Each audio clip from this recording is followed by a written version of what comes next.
A ništa, toga dana bili smo na uzgajalištu, radili svoj posao i u 3 manje 10 smo trebali dojти u firmu, završiti i vidjeli smo da glisar gori, jel?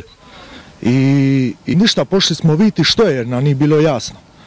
Kad smo došli tamo, vidjeli smo čovjeka u plamenu, jel? U plamenu i dimu i ništa, ugasili smo vatru iz motora i njega nekako ukrcali na brod i doveli ga na sigurno, jel? U firmu.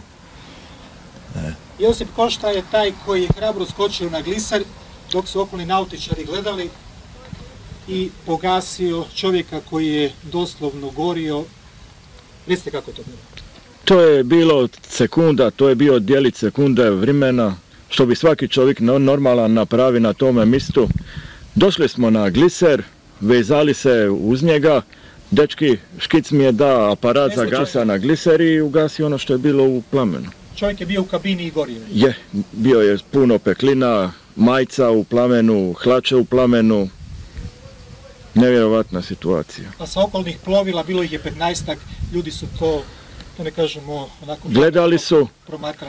Gledali su, ali bio je jedan čovjek, stranac na jet skiju, koji je skupljao bočice za aparate za gašenje, ali to je bilo malo. To su bile aparati za gašenje od litre, litre i pol, to se nije moglo riješiti sa tim bočicama. Isti dan sam zva bolnicu Zadar da pitan kako je čovjek, jel? Doktor mi je rekao da ima opekline 2. stupnja i da će biti dobro. I od onda više nisam čuo čovjeka, niti sam zva više. Da, ja sam čovjeka pitao zašto neće da napušta brod. On meni govori, to mi je sve što imam, ja neću napuštati svoj brod. I mi smo ga doslovce uhvatili za ruke i prebacili na ovaj brod. Bilo je ručnika, bilo je njegovih stvari, njegove odjeće. Mi smo provjerili kako je brod usidren, hoće li se brod pomaknuti, hoće li se što dogoditi i napustili smo mjesto događaja i dovezli smo čovjeka za rivu i pričekali 2 minute, 3 hitnu i oni su ga dali mu neke lijekove, valjda injekciju i nešto i to je bilo to. Marine, ti si najmlađi.